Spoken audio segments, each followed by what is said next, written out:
Good afternoon बच्चों।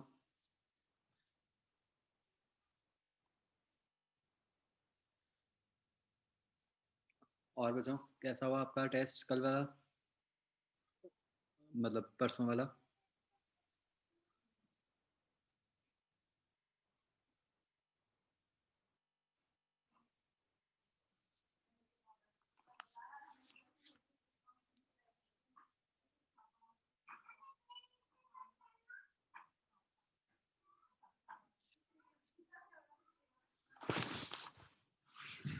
क्यों कर रहे हैं ना, अच्छा क्यों नहीं हुआ आप?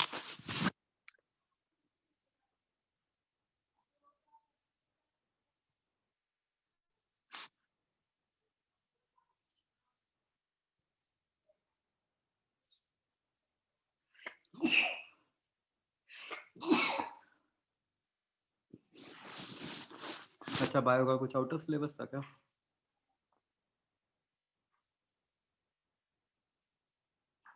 अच्छा,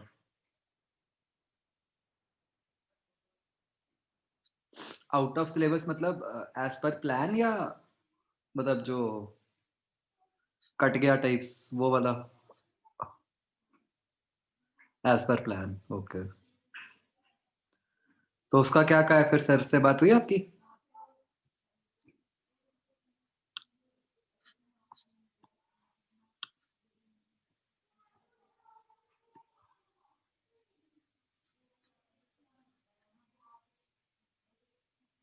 ओके, चलो पूछना सर से क्या कहते हैं। अच्छा बच्चों, आपको पता ही है अब से थोड़ा प्लान टाइट है ना? तो थोड़ा एक्स्ट्रा जोर लगाना है अब।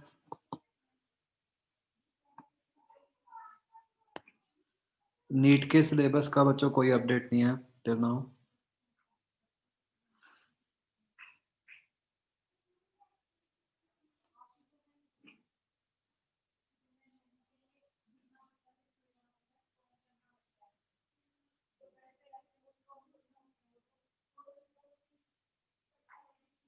आपका लेट है ना?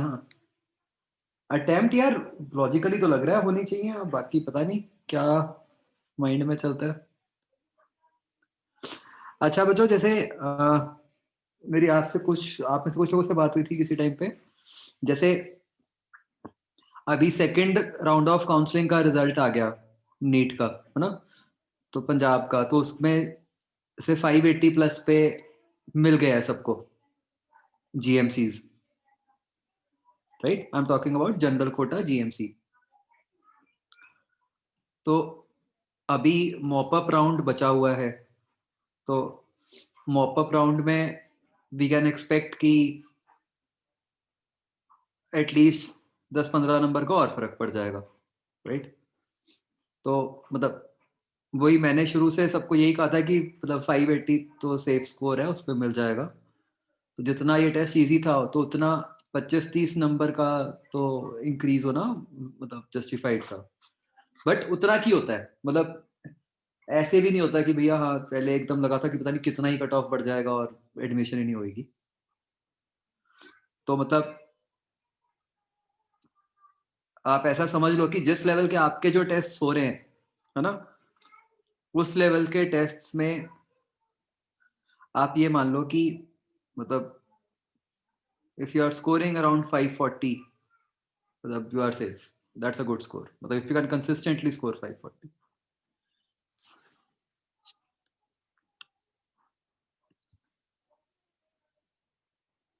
ओके, चलो बच्चों शुरू करते हैं विद रिवीजन ऑफ कैपेसिटर्स। अच्छा, अरे यार मैं आपको भेजना भूल गया करण, मैंने ना सारे सॉल्यूशंस कंपाइल करवा लिए थे 11th-12th के एक ही जगह पे। मैं आपको अभी भेज दूंगा आपके ग्रुप पे। वो बच्चों आपको एक जगह पे ही सारे सॉल्यूशंस मिल जाएंगे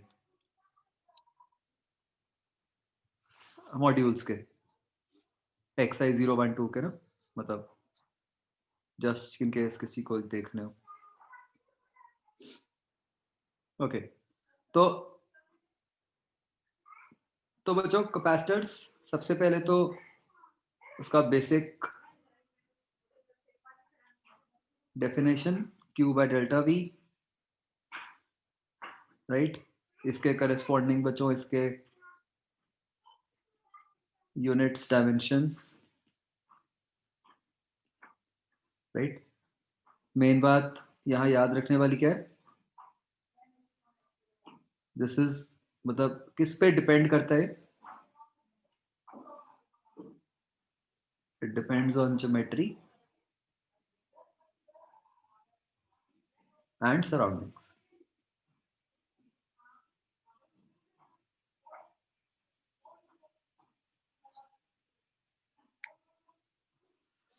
करेक्ट।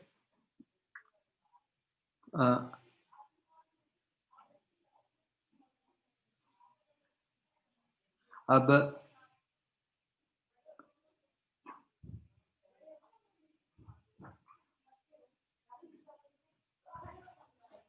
अगर हम अलग अलग सिस्टम्स की कैपेसिटेंस की बात करें,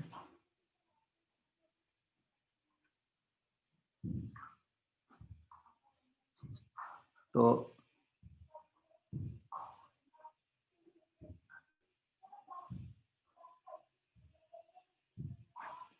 आइसोलेटेड स्फीयर की कैपेसिटेंस क्या होती है बच्चों, आर बाय के।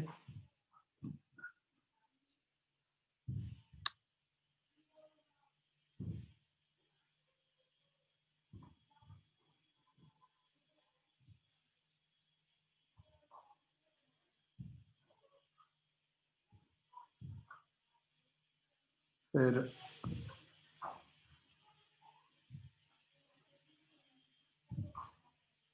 जो ये वाला केस होता है बच्चों, जहाँ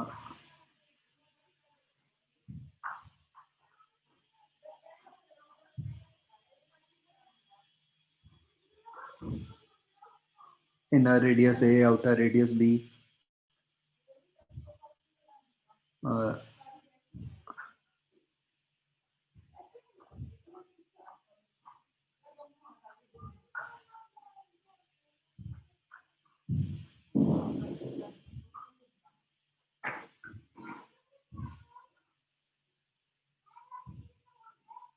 इस सिस्टम की बच्चों क्या थी कैपेसिटेंस,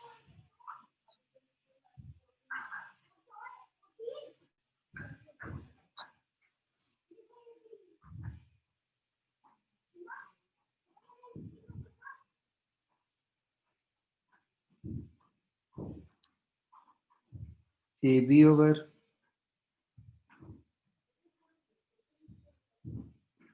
के इंटू बी माइनस है ना।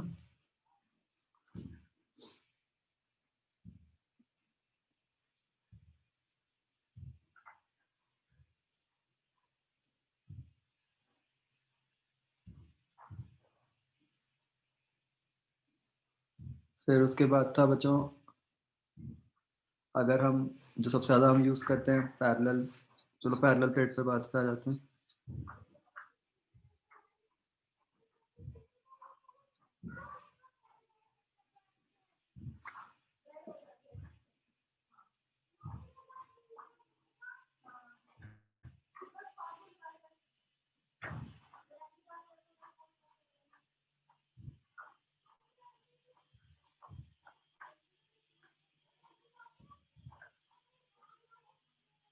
अगर सिलेंड्रिकल है बच्चों,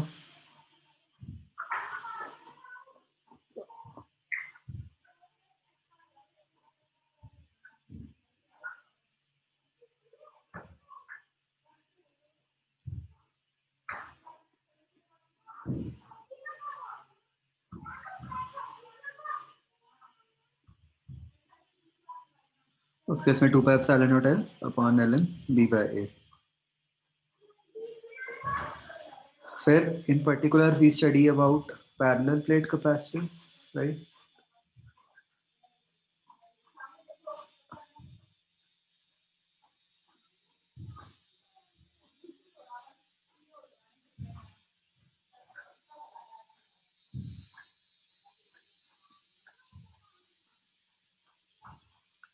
इस केस में कैपेसिटेंस क्या होती है, epsilon not A by D बच्चों, राइट।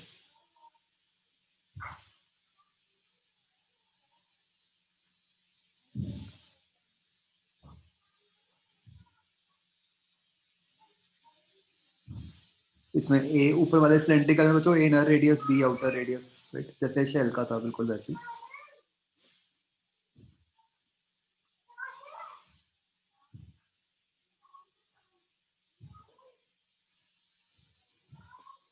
पैरेलल प्लेट कैपेसिटर है बच्चों, ये मतलब किस अजम्पशन के साथ आता है कि जो एरिया है it is much larger compared to the distance between them, right.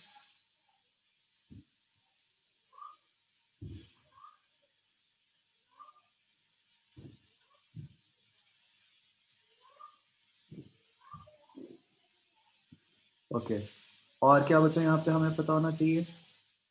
Energy stored क्या होती है? सी वी स्क्वायर। बच्चों कहीं पे भी कोई डाउट हो प्लीज आस्क ना। एनर्जी डेंसिटी क्या होती है?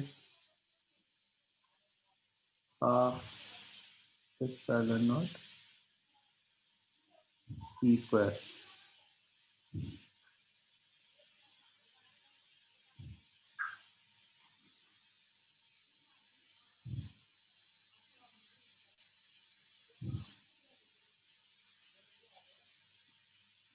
राइट। नेक्स्ट आता है बच्चों sharing of charges.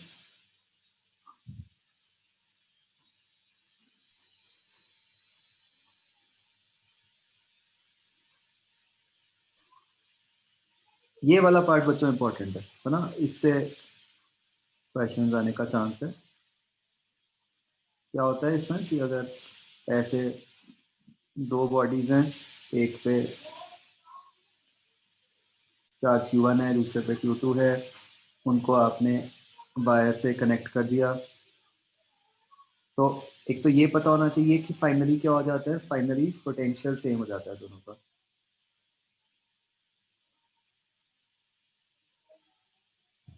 Right.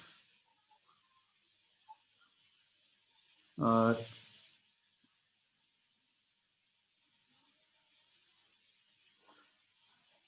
Final charges का क्या रिलेशन बन जाता है? Q1 dash by C1 is equal to Q2 dash by C2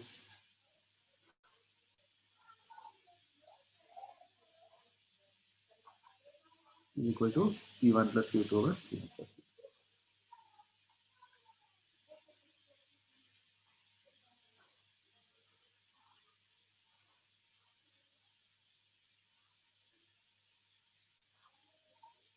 और इस केस में हम हीट लॉस की भी बात कर सकते हैं।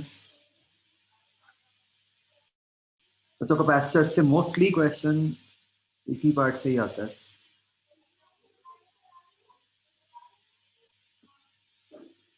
तो ये बन जाता है बच्चों C1 C2। इसमें बच्चों मैं तो कहूँगा दोनों चीज़ें याद रखनी चाहिए, जैसे मैंने आपको पहले भी कहा था कि एक तो इसका बेसिक कंसेप्ट याद होना चाहिए कि हीट लॉस होगा कितना, initial energy minus final energy, right. तो एनर्जी अब लिखोगे कैसे? इनिशियल क्या हो गई, Q1 square by 2C1 plus Q2 square by 2C2, और फाइनल क्या हो गई, Q1 dash square by 2C1 plus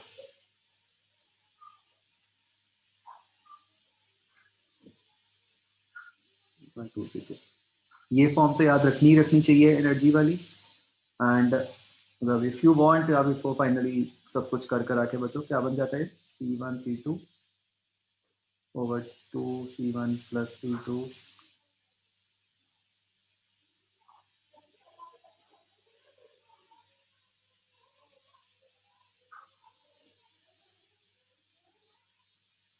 into V1 initial minus V2 initial plus square।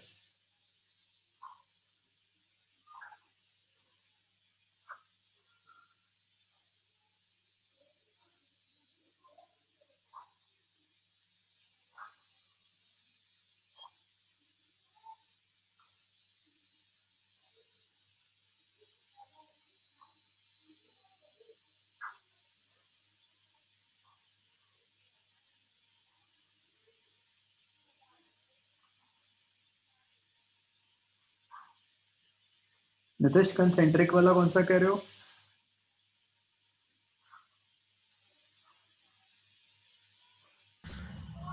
Sir जो जिसमें ए बी बाई के ए प्लस बी वाला किया था सर आपने वो।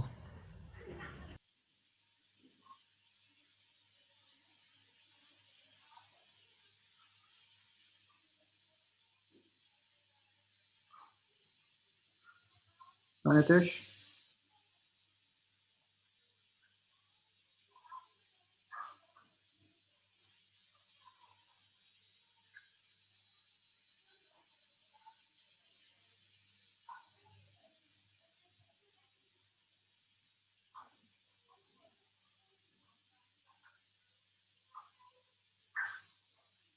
ये वाला केस कह रहे हो?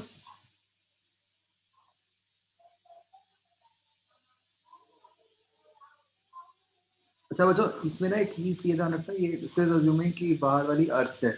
मतलब उसमें क्या हो जाता है कि भाई अगर आप कैपेसिटेंस हम किसी भी केस में कैसे निकालते हैं कि हम मान लो इसको चार्ज दिया Q, तो बाहर वाले पे माइनस Q इंड्यूस हो जाएगा अंदर की तरफ। अब दो पॉइंट्स ले लो 1 और 2 इसके ऊपर, है ना। 1 का क्या बन गया पोटेंशियल, उसके खुद के कारण KQ/A, दूसरे के कारण KQ/B। 2 का क्या बन जाएगा देखो, KQ/B माइनस KQ/B, वो 0 बन गया। तो अब बस Q/ΔV कर दो, ये आ जाएगा आंसर।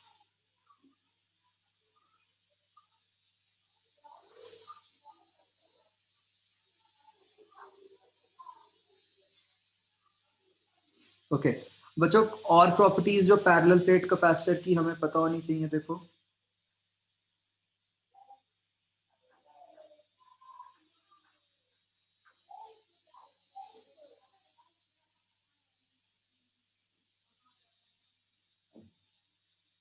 कि अगर एक इस तरीके का बच्चों कैपेसिटर है,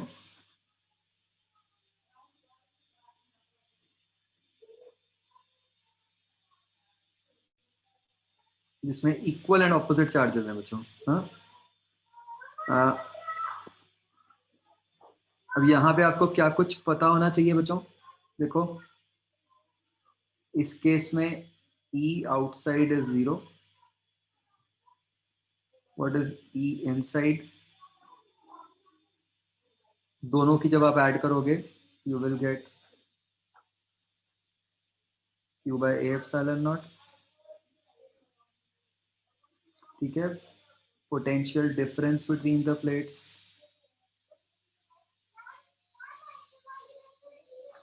QD/A epsilon not, right. Capacitance तो हमें पता ही है,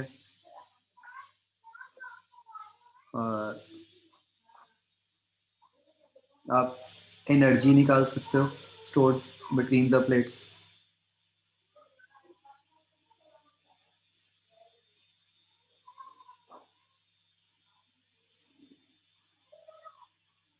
वो मतलब हाफ CV² से तो निकल जाएगी एनर्जी।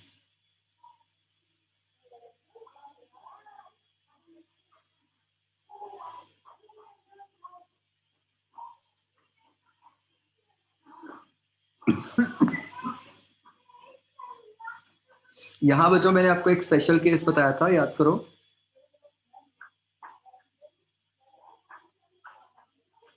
कि अगर आपको चार्जेस Q1 Q2 दिए हो instead of Q1 minus Q, अब क्या फर्क पड़ता है?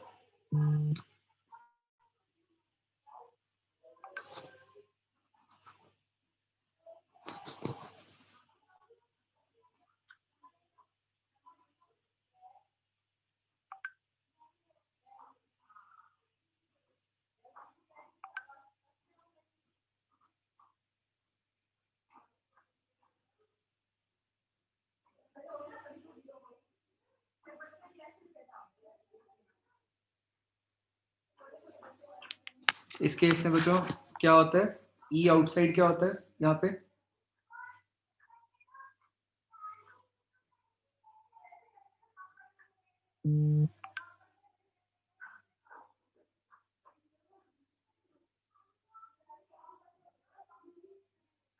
Q1 plus Q2 by 2 epsilon naught, right? E inside क्या बन जाता है? Q1 minus Q2 by 2 epsilon naught.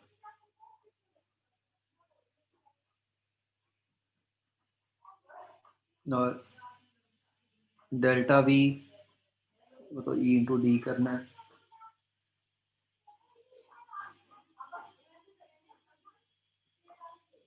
ठीक है. और इस केस में मतलब हम क्या कहते हैं कि कैपेसिटर का चार्ज क्या है? ये वाला क्वांटिटी.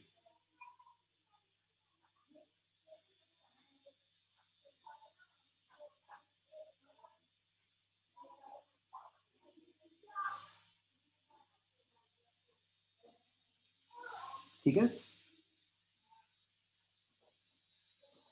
मतलब इस केस में कैपेसिटर का चार्ज ये वाला है.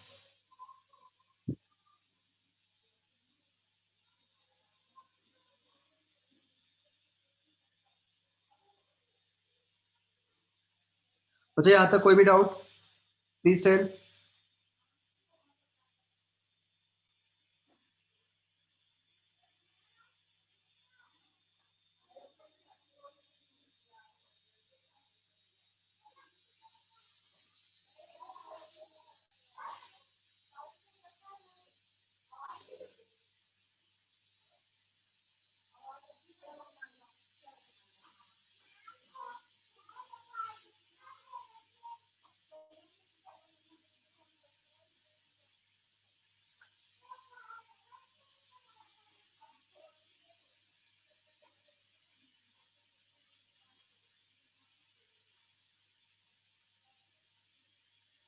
नहीं, यहाँ पे Q1 Q2 are with science.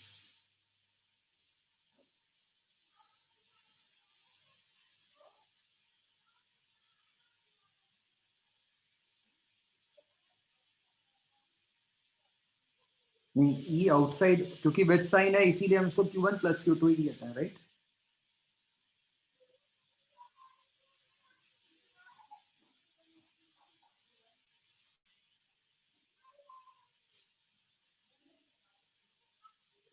Okay.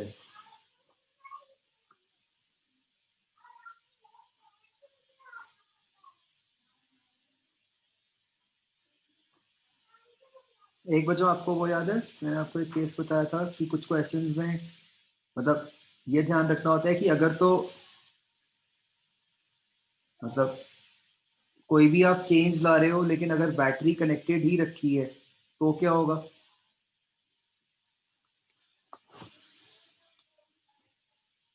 तो V कांस्टेंट रहेगा, राइट?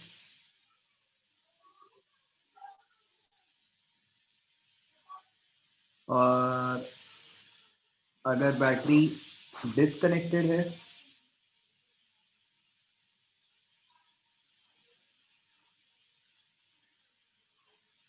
तो उसके इसमें क्या हो जाएगा? Q same, right?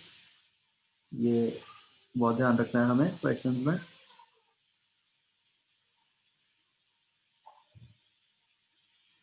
क्या ये हो गया इनिशियल बेसिस ऑफ कैपेसिटर्स. फिर आ जाता है कॉम्बिनेशन बच्चों.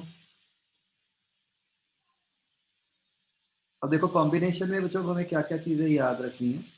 हम एक ही बार में सारा कुछ समझ लेते हैं.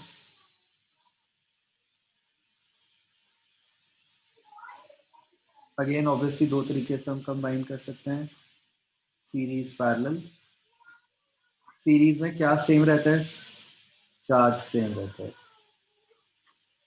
पैरेलल में क्या सेम रहता है?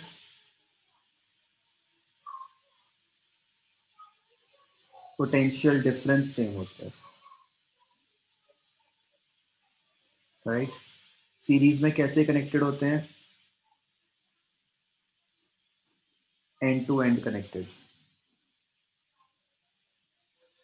Without joints. पैरेलल में कैसे कनेक्शन होता है? Same and points.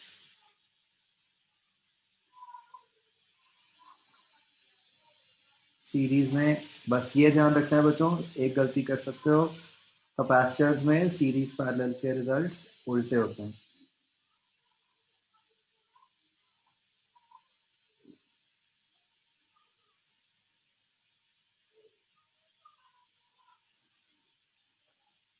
यहाँ कैपेसिटेंस कम होती है, यहाँ कैपेसिटेंस बढ़ती है बच्चों, राइट।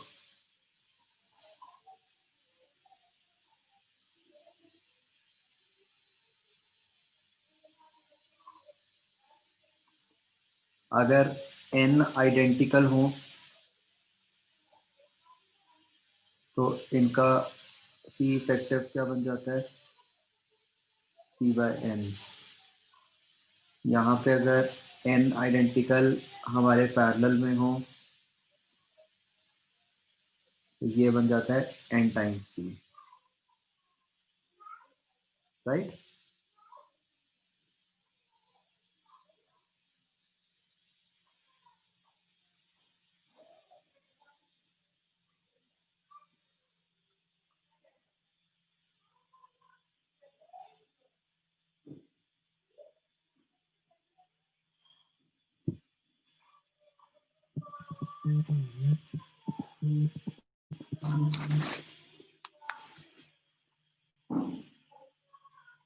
तो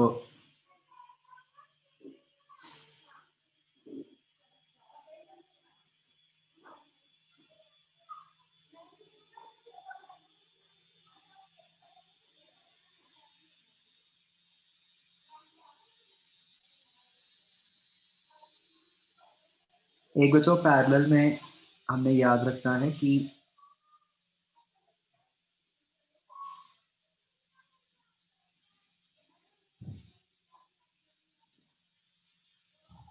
अगर ये बेसिकली चार्ज डिवीजन के लिए बच्चों हमारे काम आता है बार बार।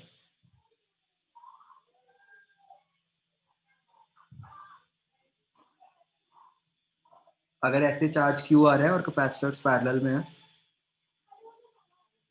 तो बच्चों बताओ Q1 क्या होगा।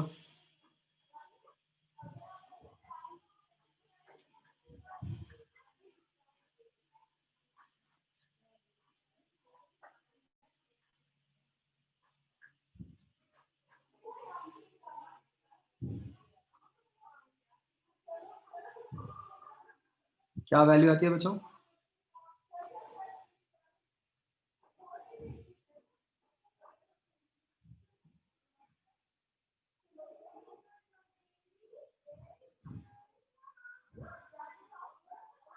QC1/C1 + C2 + C3।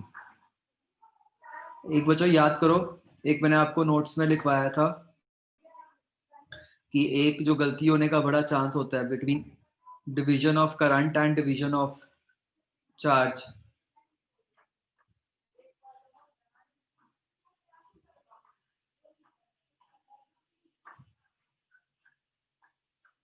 बच्चों मुझे लिख के बताओ इन दोनों केसेस में क्या फर्क है।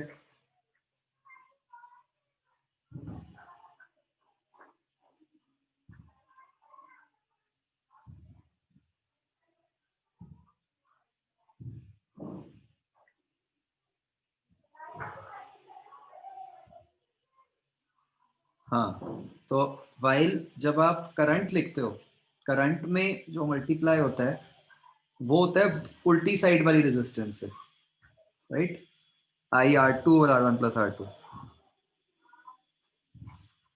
राइट। वेराज कैपेसिटर्स के केस में उसी से ही मल्टीप्लाई होता है, राइट। ये बहुत ध्यान रखना है, नीचे तो सारा सेम है,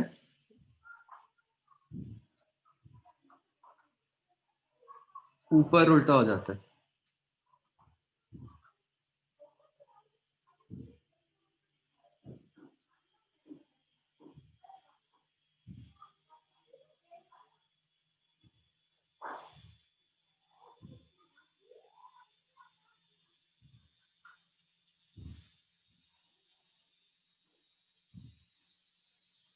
ठीक है, जैसे फटाफट एक एग्जांपल करो।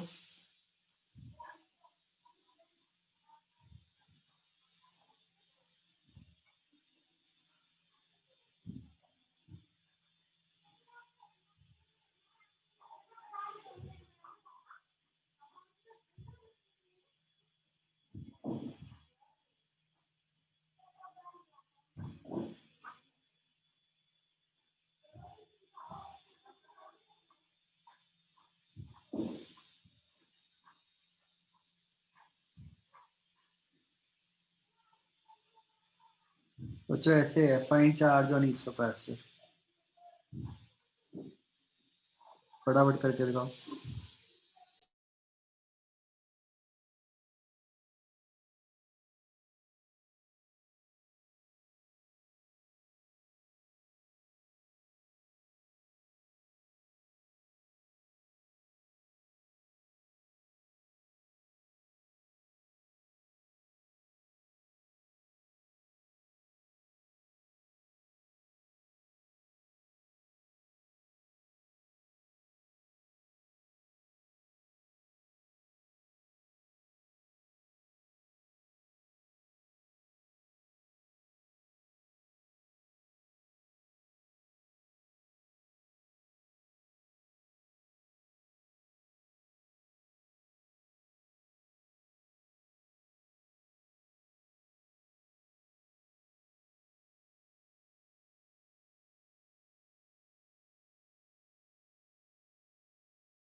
हो गया बच्चों?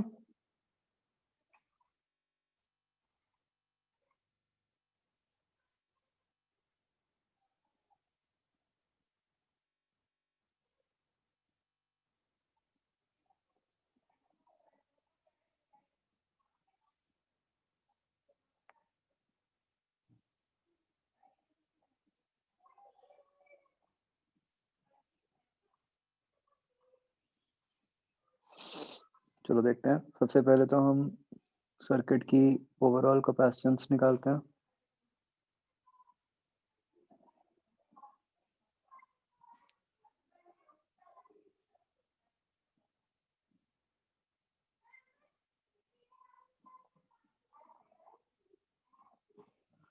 थ्री, 6 और 2 और 6 पैरेलल में है, उनका बन गया 8।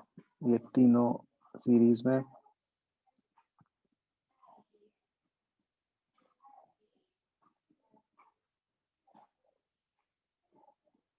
ये कितना बन गया? 24।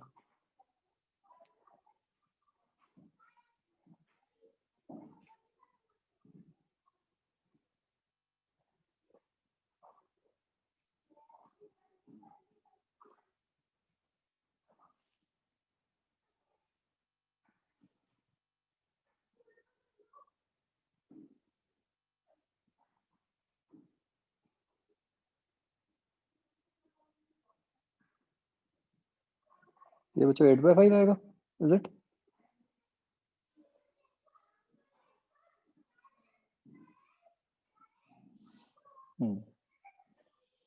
तो इसका मतलब जो टोटल चार्ज फ्लो करेगा वो हो गया 8/5 इंटू 20, 32 माइक्रोकूलम। तो अगर अब हम लिखें भाई, इस पे 32 जाएगा, इस पे भी 32 जाएगा। अब जो यहाँ से 32 है वो डिवाइड हो गया, ऊपर वाले पे कितना आएगा, 32 इंटू 2/8, ये आ गया 8, और नीचे क्या बचा, 24।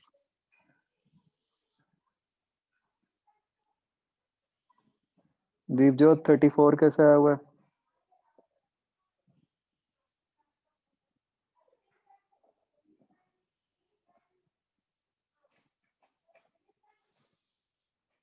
अप्रॉक्स का क्या मतलब है भाई, जब एग्जैक्ट निकल रहा है?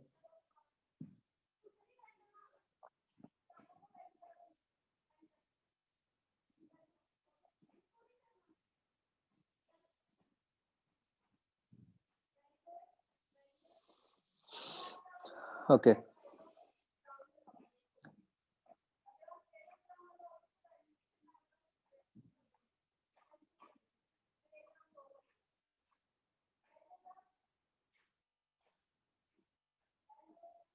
नेक्स्ट बच्चों, एक सर्किट में कैपेसिटर का क्या बिहेवियर होता है?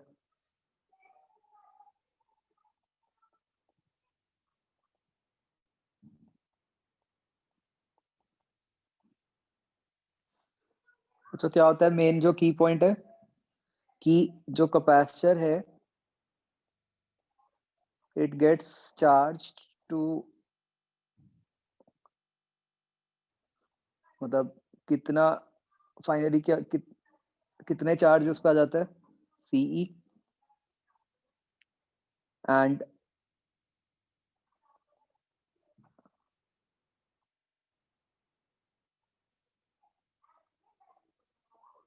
फाइनली क्या होता है, कोई करंट नहीं होता कैपेसिटर वाली ब्रांच में।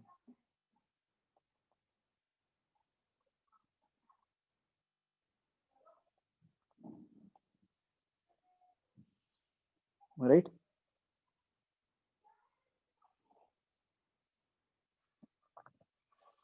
तो मतलब बच्चों एक पर्टिकुलर केस अगर हम करते हैं, उसका रिकैप ले लेते हैं कि अगर हम एक कैपेसिटर को एक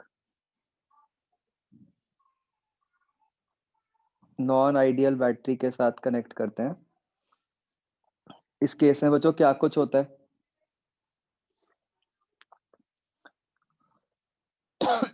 इतना तो हमने ऊपर लिख ही लिया कि फाइनली कोई करंट नहीं होगा, तो जो फाइनल चार्ज हो जाएगा वो सीई हो जाएगा। राइट?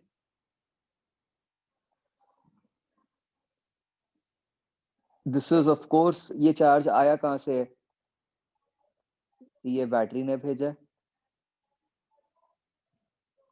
राइट? और एनर्जी स्टोर्ड कितनी हो गई कैपेसिटर के अंदर, हाफ सीई स्क्वायर। अगर हम बैटरी का वर्क डन निकालें वो होता है चार्ज इनटू ईएमएफ, वो आ गया सीई स्क्वायर। तो यहां से ये एक बहुत इंपॉर्टेंट बात हमें ये याद रखनी है कि हाफ सीई स्क्वायर जो एनर्जी है वो लूज हो रही है, बैटरी ने वर्क किया था सीई स्क्वायर, लेकिन जो स्टोर हुई वो हुई हाफ सीई स्क्वायर। ठीक है, तो आधी एनर्जी लूज हो रही है। तो याद है मैंने क्या बताया था, कैसे कैसे लूज होती है ये एनर्जी, कि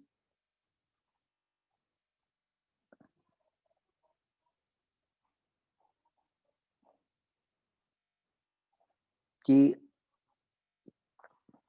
अगर तो रेजिस्टेंस है आपके सर्किट की तो ये एनर्जी हीट में जाती है, अगर कोई रेजिस्टेंस नहीं है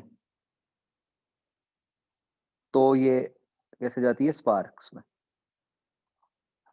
बट एनर्जी तो लूज होएगी। हम मतलब ये नहीं सोच सकते कि रेजिस्टेंस नहीं लगाएंगे तो एनर्जी लूज नहीं होगी। ठीक है, एनर्जी तो दोनों केसेस में ही लूज होगी।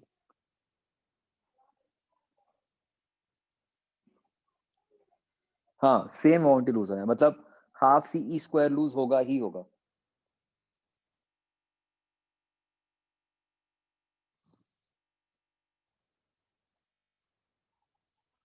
बच्चों इस वाले कंसेप्ट में कोई डाउट? ठीक है बच्चों, मतलब देखो क्या है कि अभी हमने इस फिगर में क्या दिखाया है, सिर्फ इंटरनल रेजिस्टेंस दिखाई है। तो इस फिगर में एनर्जी कैसे लूज होएगी, मतलब कहां से लूज होएगी, इंटरनल रेजिस्टेंस से। अगर मैं इंटरनल की जगह एक्सटर्नल भी लगा देता तो दोनों से मिला के होती loss, half C E square.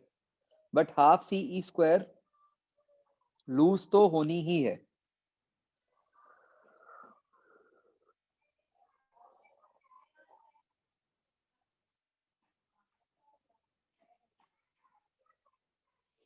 ठीक है बच्चों,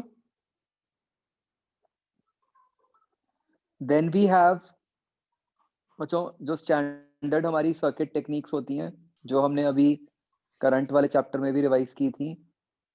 कौन कौन सी, इनफाइनाइट लैडर, ये बिल्कुल एज इट इज यहाँ भी एप्लीकेबल है। व्हीटस्टोन,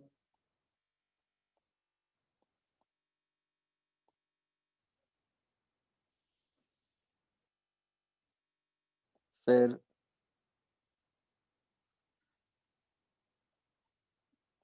जो इक्विपोटेंशियल टेक्निक हम पढ़ते हैं, चाहे सिमेट्रिक,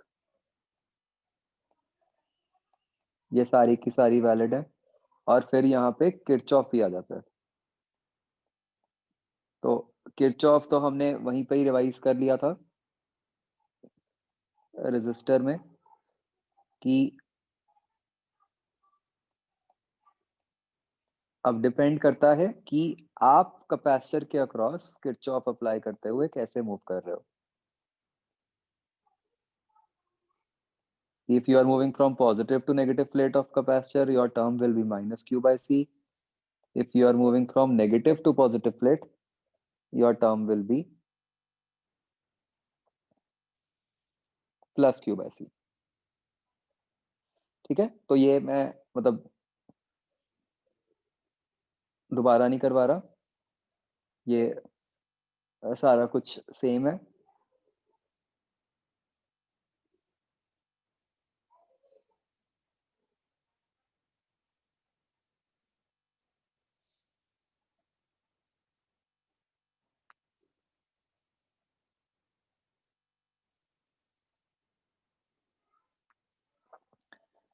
एक बच्चों बहुत इंपॉर्टेंट बात जो हमने माइंड में रखनी है, दैट इज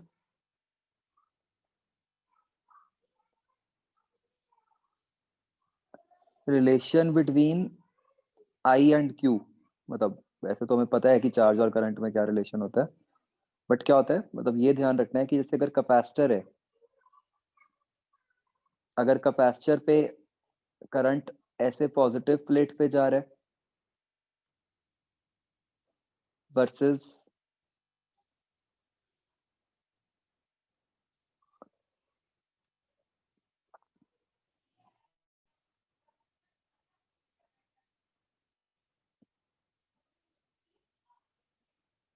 बच्चों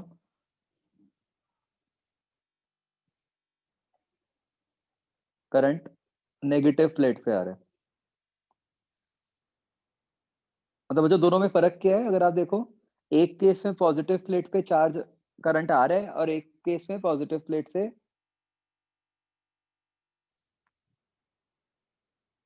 जो करंट है वो निकल रहा है, तो क्या फर्क पड़ता है।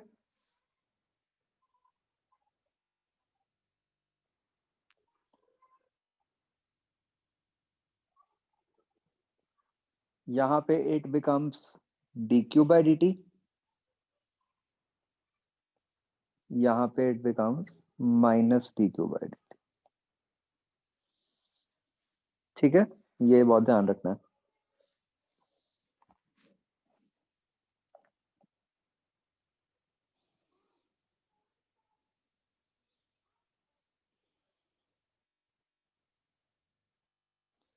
माइनस क्यों आया? क्योंकि उस केस में जो राइट साइड वाला केस है, उस केस में जो चार्ज है वो कम हो रहा है।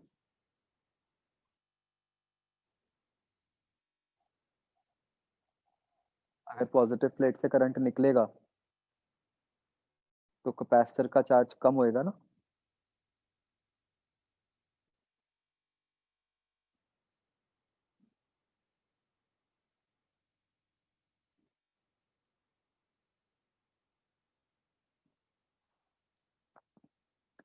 ओके, नेक्स्ट बच्चों, एक बहुत ही इंपॉर्टेंट जो मैंने आपको केस लिखवाया था,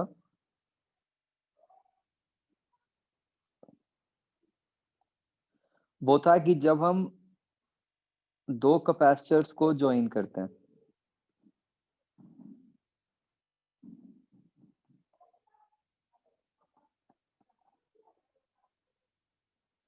कि अब यहाँ इनमें फर्क क्या था कि एक केस में हम पॉजिटिव के साथ पॉजिटिव ही कनेक्ट करते हैं और एक केस में हम पॉजिटिव के साथ नेगेटिव कनेक्ट करते हैं।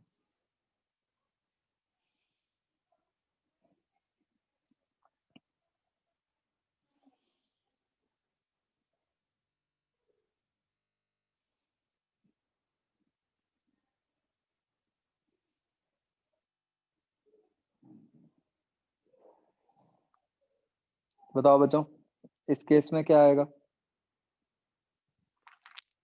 आंसर?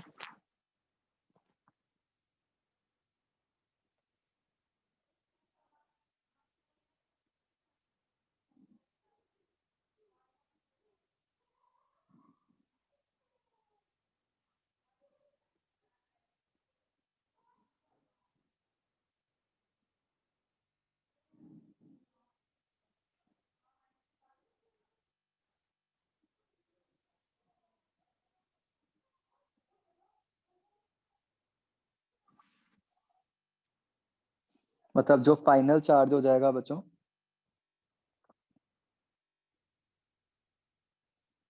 कैसे कहेंगे हम कि Q1 बाय C1, भाई पोटेंशियल तो सेम होना ही है बाद में। Q1 by C1 is equal to Q2 by C2, और वो क्या होगा, C1V1 plus C2V2 over C1 plus C2।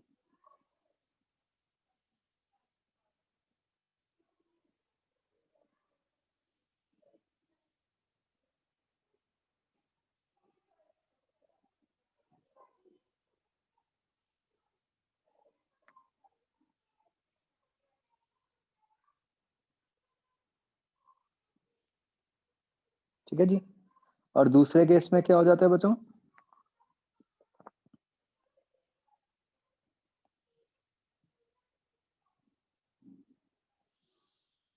देखो, ये जो हम इक्वेट कर रहे हैं, ये क्यों कर रहे हैं, ये तो हमें पता ही है, क्योंकि फाइनली तो पोटेंशियल तो सेम होना ही होना है।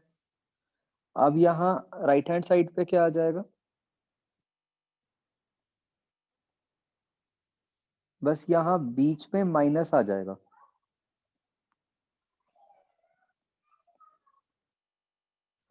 वो क्यों आया बच्चों माइनस?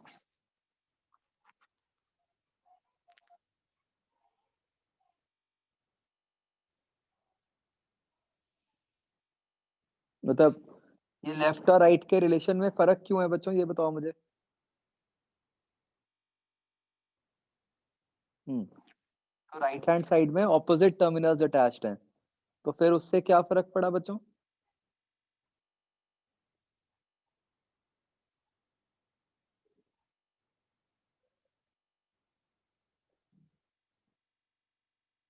अच्छा, इस क्वांटिटी को हम क्या बोलते हैं?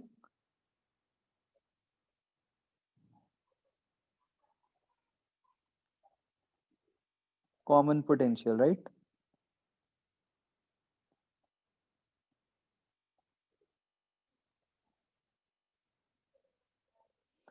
तो राइट हैंड साइड पे क्या हो गया, क्योंकि वो प्लस और माइनस है, तो वो जब आपस में कंबाइन करेंगे तो वो एक दूसरे को कैंसिल करेंगे, राइट? तो इसलिए टोटल चार्ज जो है वो कम हो जाता है।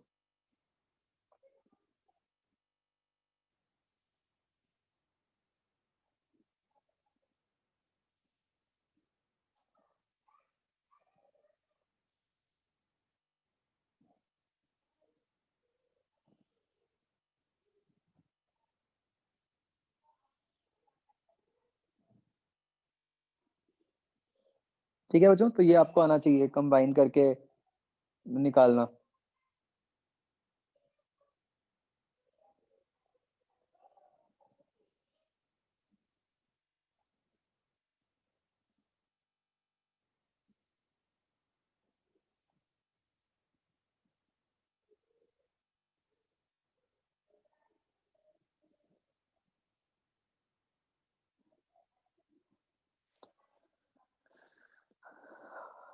ठीक है, तो इसमें आपको बच्चों वो भी आ सकता है, हीट प्रोड्यूस्ड निकालना।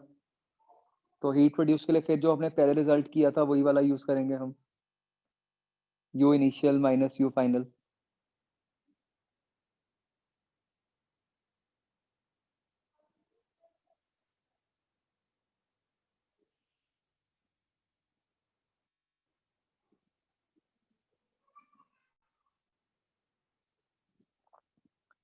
ठीक है जी। फिर बच्चों हम एक टाइप ऑफ क्वेश्चंस करते थे, ये ऊपर वाला पार्ट कंप्लीट हो गया जहाँ पे प्लेट्स दी होती थी, प्लेट से हमें कुछ इफेक्टिव कैपेसिटेंस निकालनी होती थी।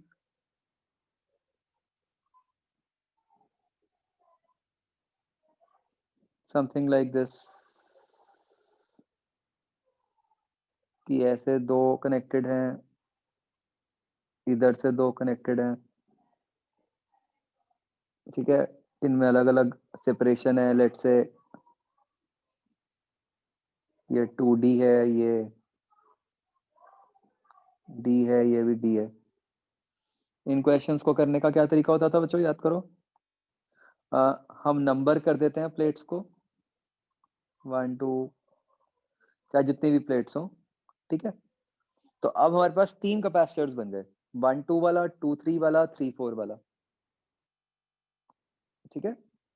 तो याद रखना है जितनी प्लेट्स हैं उनसे एक कम कैपेसिटर बनेगा। अब आपने क्या करना है बच्चों, इस केस में फिगर बनाना है।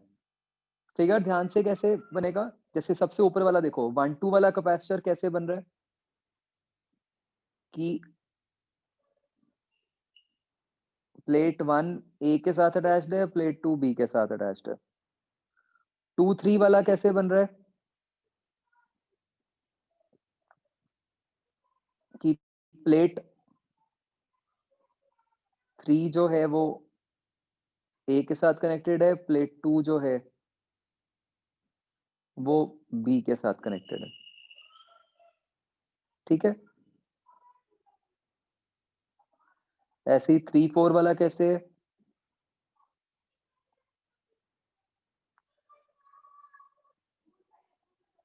कि 3 ए के साथ कनेक्टेड है, 4 बी के साथ कनेक्टेड है,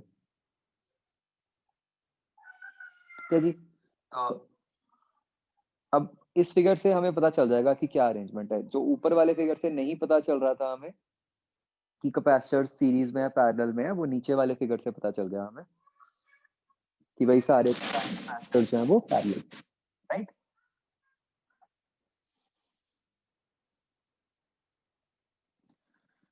हाँ बच्चों, एनी डाउट सो फार?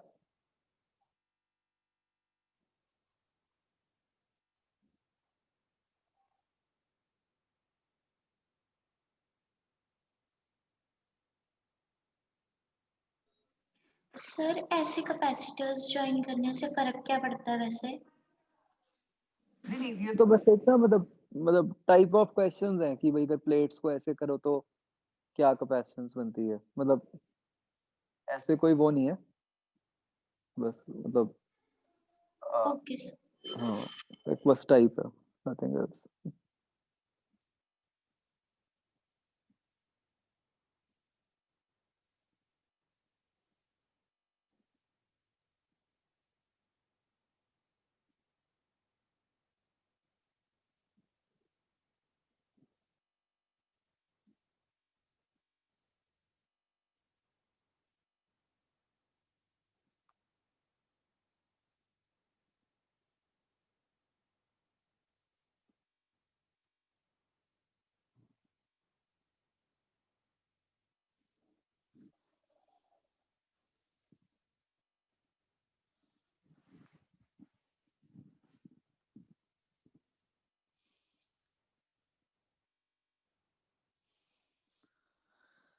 ओके, इसके बाद बच्चों नेक्स्ट पार्ट आता है अपना डाइलेक्ट्रिक्स वाला, राइट। डाइलेक्ट्रिक्स वाला जो पार्ट है, मैं आपको बच्चों नोट्स से ही रिकैप दे रहा हूँ, वो थ्योरेटिकल सा है, ठीक है। जहां जहां कुछ भी डिफिकल्टी है प्लीज कीप ऑन आस्किंग।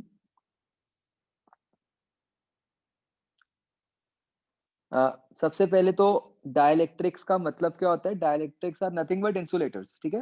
मतलब हम ऑल्दो हमें लगता है कि भाई दो ही टाइप के होते हैं, कि हम एक कंडक्टर वर्ड यूज करते हैं और एक इंसुलेटर वर्ड यूज करते हैं, बट जो प्रॉपर वर्ड होता है वो डाइलेक्ट्रिक होता है, ठीक है, एंड नॉट इंसुलेटर,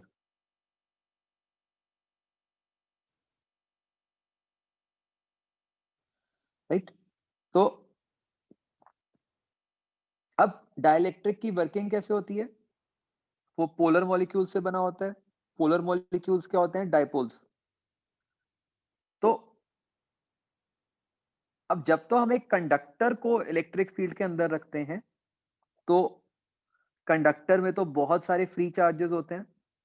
तो वो फ्री चार्जेस अपने आप को इस तरीके से अरेंज कर लेते हैं कि कंडक्टर के अंदर एग्जैक्ट इलेक्ट्रिक फील्ड को जीरो ही कर देते हैं, ठीक है। तो मतलब कंडक्टर के अंदर जो इंड्यूस्ड चार्जेस हैं उनकी फील्ड एक्सटर्नल फील्ड को कैंसिल कर देती है, जिससे कि एक कंडक्टर के अंदर नेट फील्ड जो है वो जीरो बन जाती है, राइट। तो मतलब ये वाला पॉइंट, कंडक्टर के अंदर इंड्यूस्ड फील्ड एक्सटर्नल फील्ड को कैंसिल कर देती है। डाइलेक्ट्रिक के केस में क्या होता है, डाइलेक्ट्रिक के केस में भी चार्जेस इंड्यूस होते हैं, ठीक है, बट ये जो चार्जेस इंड्यूस होते हैं ये उतने ज्यादा नहीं होते कंपेयर्ड टू कंडक्टर। तो यहां पर भी वो फील्ड को अपोज तो करता है डाइलेक्ट्रिक के मॉलिक्यूल्स, बट उससे क्या होता है कि नेट फील्ड जो है वो बस कम हो जाती है। ऐसा नहीं हो पाता कि नेट फील्ड खत्म हो जाए, ठीक है। तो जो नेट फील्ड है वो ओरिजिनल फील्ड का कुछ के टाइम्स हो जाती है, राइट। ये बच्चों बहुत इंपॉर्टेंट पॉइंट है समझने वाला। कंडक्टर के अंदर नेट फील्ड जीरो हो जाती है, डाइलेक्ट्रिक के अंदर बस क्या होता है कि नेट फील्ड कम हो जाती है। वो कम होती है बाय सम अमाउंट के, जहां के को हम कहते हैं एज डाइलेक्ट्रिक कांस्टेंट या फिर रिलेटिव परमिटिविटी। तो डाइलेक्ट्रिक कांस्टेंट और रिलेटिव परमिटिविटी सेम होता है बच्चों। तो मतलब K is same as epsilon r, which is same as epsilon upon epsilon naught, ठीक है जी। तो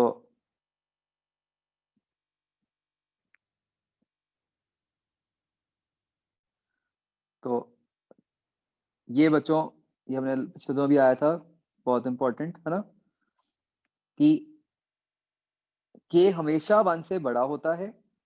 अगर के इनफाइनाइट है तो मतलब कंडक्टर है। उसके अलावा अगर कोई भी के है तो उसको हम इंसुलेटर या डाइलेक्ट्रिक कहते हैं।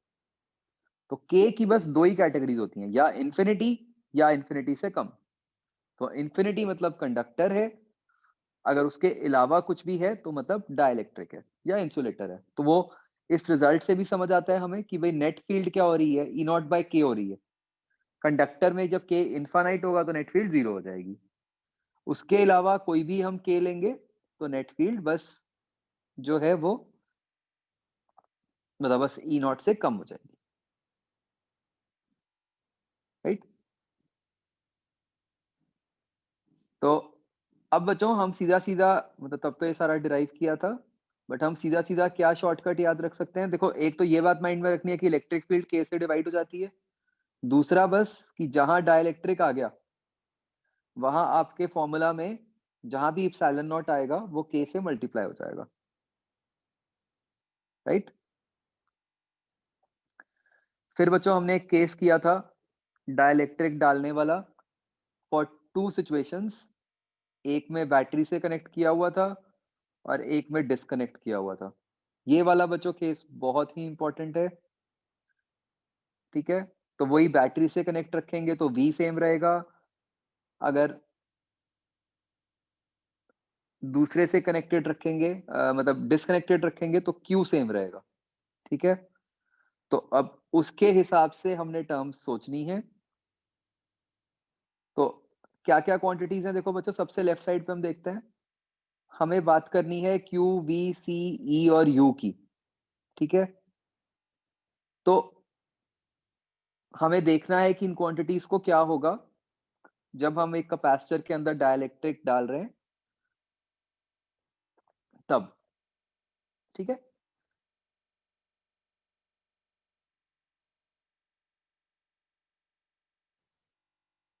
तो अब जैसे मैंने बोला चार्ट कैसे करना है, जब पता है कि बैटरी कनेक्टेड है तो पता है कि V तो सेम रहेगा, और जब डिस्कनेक्टेड है तो पता है Q सेम रहेगा, ठीक है। अब एक भी आ गया तो बाकी सारा कुछ तो हम बना देंगे।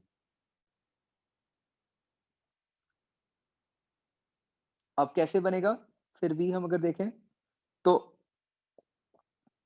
एक बच्चों इनमें जनरली गलती क्या हो जाती है शॉर्टकट लगाते हुए, जैसे अगर V का फॉर्मूला देखो, आप सोचोगे कि भाई V तो QD by A epsilon naught है, तो सर ने कहा था कि एप्सिलॉन नॉट की जगह K लगा दो, बिल्कुल ठीक है K लगा सकते हो, बट ये ध्यान रखना है कि ऊपर वाले Q को क्या हो रहा है, कहीं वो भी चेंज ना हो रहा हो। तो जो केस 2 है वहां तो Q कांस्टेंट है, राइट, तो वहां कोई दिक्कत नहीं है कि ऊपर वाले Q को एज इट इज लिखा, बस एप्सिलॉन नॉट को K से मल्टीप्लाई किया, तो जो पोटेंशियल है वो V बाय K बन गया, ठीक है बच्चों। अभी मैं फिलहाल केस 2 के पोटेंशियल की बात कर रहा हूं। तो केस 2 में हमें पता है चार्ज सेम रहेगा, पोटेंशियल पता चल गया कि वो 1 बाय K हो गया। अब बच्चों एक बार इधर देखो कैपेसिटेंस वाली क्वांटिटी को, epsilon naught A by D, यहां तो A और D तो चेंज नहीं हो रहे, बस एप्सिलॉन नॉट K से मल्टीप्लाई हो गया। तो चाहे केस 1 है चाहे केस 2 है, जो कैपेसिटेंस है वो तो सीधा सीधा K से मल्टीप्लाई हो गई।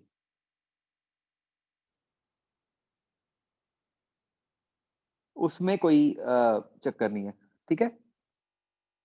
तो अब जब कैपेसिटेंस आ गई तो उससे हम केस 1 का चार्ज निकाल सकते हैं। चार्ज क्या होता है C इंटू वी, C हमें पता है K टाइम्स हो गया, जो V है वो सेम था, तो इसलिए इस केस में चार्ज जो है वो K टाइम्स हो गया। ऐसे ही बच्चों हम और क्वांटिटीज निकाल सकते हैं, ठीक है। इसमें बच्चों कोई भी डाउट प्लीज आस्क।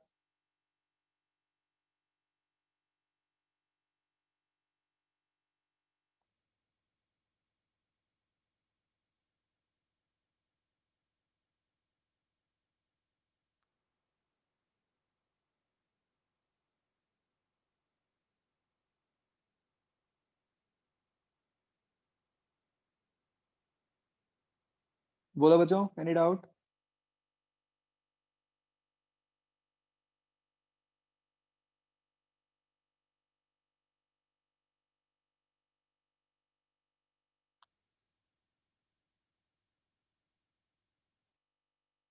ठीक है ना, सबको क्लियर है ना, कब कहाँ पे किससे मल्टीप्लाई करना है, कोई कंफ्यूजन तो नहीं है इसमें?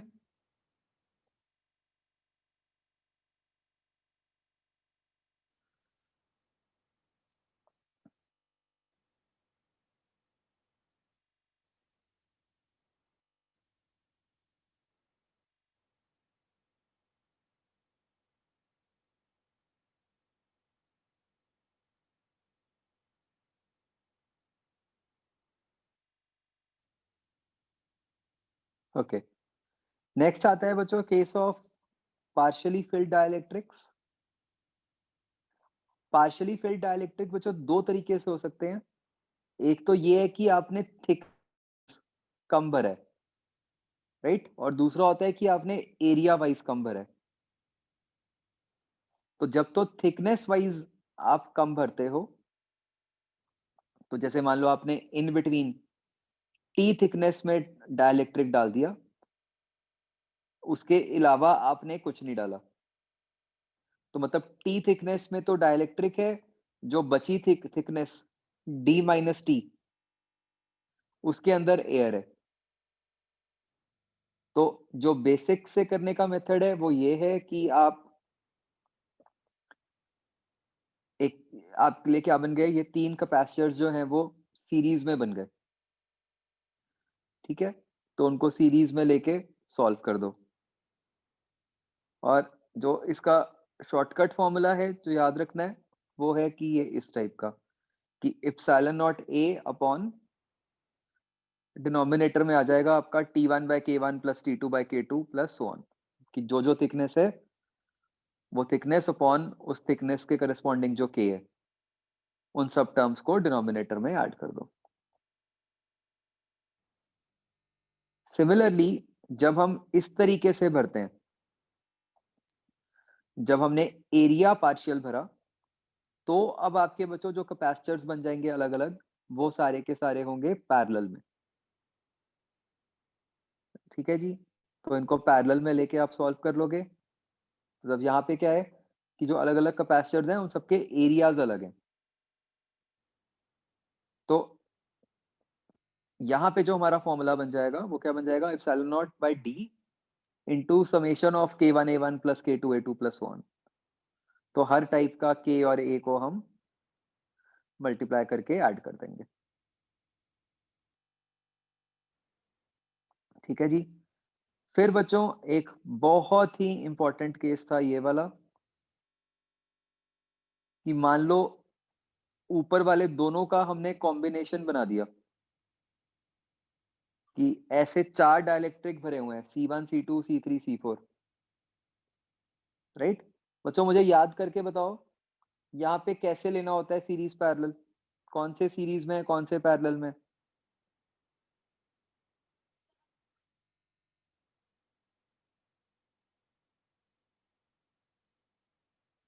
ये वाला केस बच्चों एक्सट्रीमली इंपॉर्टेंट है।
अभी कुछ लोगों ने आंसर्स गलत भेजे हैं। बच्चों क्या याद रखना है, C1 C2 are not in parallel, ठीक है? Rather C1 C3 are in series, C2 C4 are in series, and वो आपस में पैरेलल में।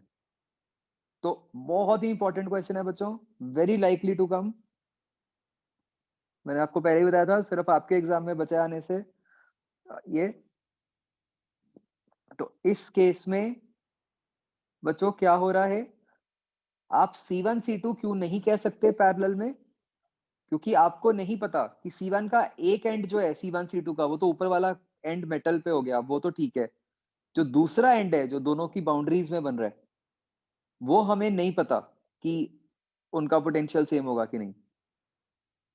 बट हाँ, हमें ये क्लियरली दिख रहा है कि भाई C1 C3 and to end connected है, तो वो सीरीज में तो होंगे ही होंगे। C2 C4 and to end connected है, तो वो भी सीरीज में होंगे ही होंगे, और फिर वो आपस में पैरेलल में हो जाएंगे, राइट? तो वेरी इंपॉर्टेंट। अमिताभ याद आया? कृतिका क्लियर हो गया?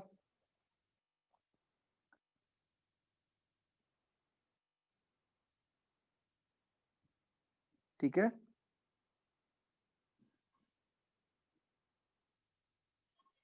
हाँ this document I will send in group, ये जो कैपेसिटर्स वाला है, डाइलेक्ट्रिक वाला।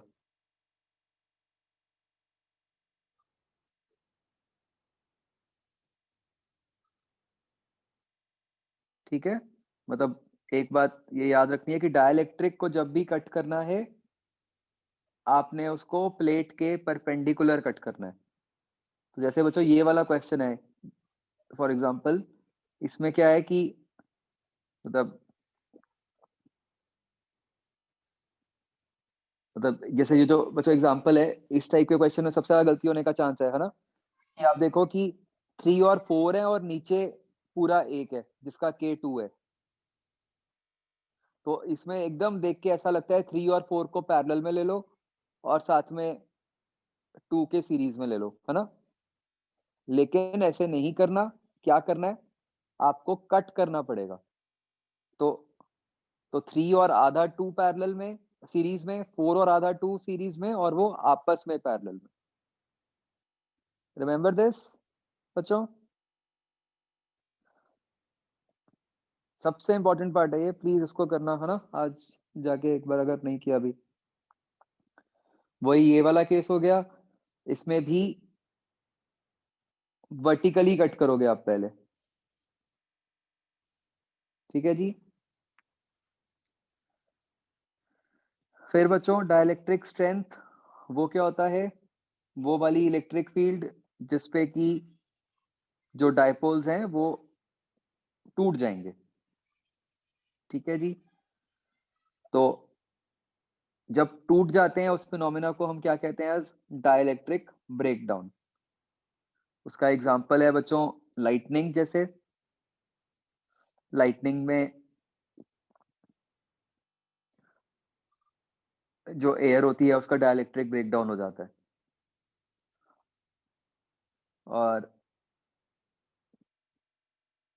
और एक मैंने आपको वैसे एग्जांपल दिया था कि भाई ऐसे अगर दो स्फीयर्स हैं उनको पास लेके आओगे, कीपिंग देयर पोटेंशियल सेम। आकाश, आपका जो डाउट था, मतलब इस क्वेश्चन में हम ये मान रहे हैं कि जो पोटेंशियल्स हैं वो सेम है V1 V2, उनमें कोई चेंज नहीं आ रहा। तो यहाँ E बढ़ता जाएगा और फिर एक टाइम पे स्पार्किंग हो जाएगी, राइट?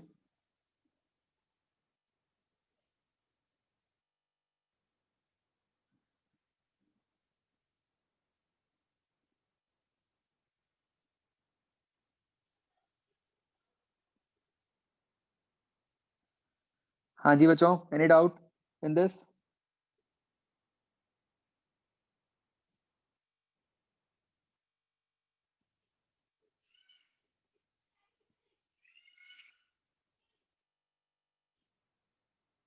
क्लियर हो गया है सबको? ओके, हाँ, somebody raised hand, yes. हाँ ब्राउन। सर वो जो आपने एक पॉइंट बताया था कि अगर हम सिर्फ स्मॉल आर वाली रेजिस्टेंस ले तो जो लॉस्ट होगी हीट वो हाफ सी स्क्वायर होगी, और आपने कहा था कि अगर हम उसमें लें तो भी हाफ सी स्क्वायर होगी। जो मतलब अगर हमने इंडिविजुअली स्मॉल आर लगाया है उसमें हाफ सी स्क्वायर हुई, और अगर हम एक्स्ट्रा बाहर से लगा रहे हैं तो वो और स्मॉल वाली मिलके पुराने वाली की जितनी करेंगे या फिर वो अपना इंडिविजुअली उतनी करेंगी? मिलके, वो दोनों मिलके हाफ सी स्क्वायर करेंगे।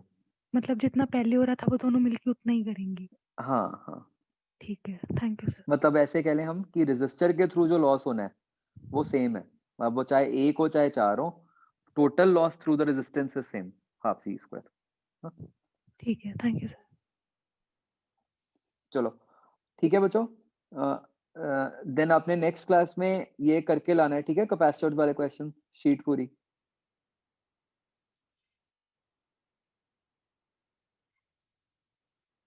अरे यार पेपर आपने याद नहीं कराया है ना, हमने डिसाइड किया था फर्स्ट क्लास में पेपर डिस्कस करेंगे।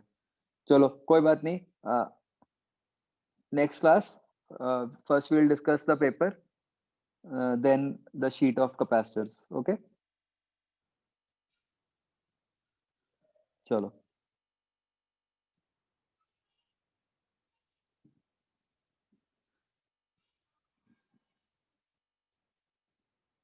हाँ लेवल 1।